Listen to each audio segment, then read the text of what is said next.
Wakil Gubernur Aceh Fadlullah menegaskan pentingnya keberlanjutan dana otonomi khusus atau Otsus Aceh dalam rapat dengar pendapat RDP bersama Komisi 2 DPR RI di Jakarta pada Senin 28 April 2025.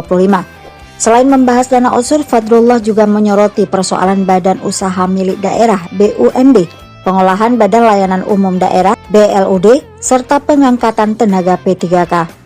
Fadlullah menekankan bahwa dana Otsus sangat vital bagi pembangunan dan kesejahteraan masyarakat Aceh yang mendesak agar revisi Undang-Undang Pemerintahan Aceh UUPA segera disahkan tahun ini, mengingat masa berlaku dana Otsus yang akan berakhir pada 2027. Dalam bidang kepegawaian, Fadlullah memaparkan persoalan pengangkatan pegawai pemerintah dengan perjanjian kerja P3K.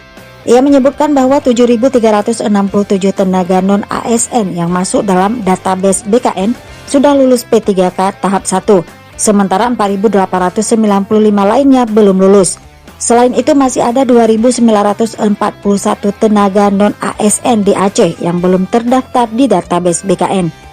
Fadlullah juga menginformasikan bahwa para tenaga non-ASN yang belum lulus akan mengikuti seleksi P3K tahap 2 melalui sistem CAT BKN pada 2 hingga 4 Mei 2025. Mengenai tindak lanjut dari rapat tersebut, Fadlullah mengatakan bahwa pemerintah Aceh akan segera menyosialisasikan hasil-hasil pembahasan ke seluruh daerah di Aceh. Yang menambahkan dukungan dari DPR RI sangat penting untuk mempercepat pembangunan di seluruh provinsi serta kabupaten atau kota di Aceh. DPR RI memberikan solusi terbaik untuk seluruh daerah Indonesia termasuk Aceh.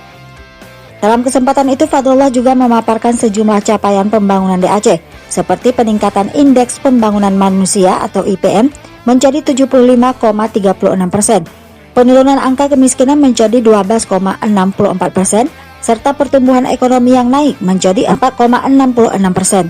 Namun, ia mengakui bahwa tantangan ke depan masih besar, terutama di sektor pengurangan ketergantungan terhadap dana Otsus dan peningkatan iklim investasi di daerah.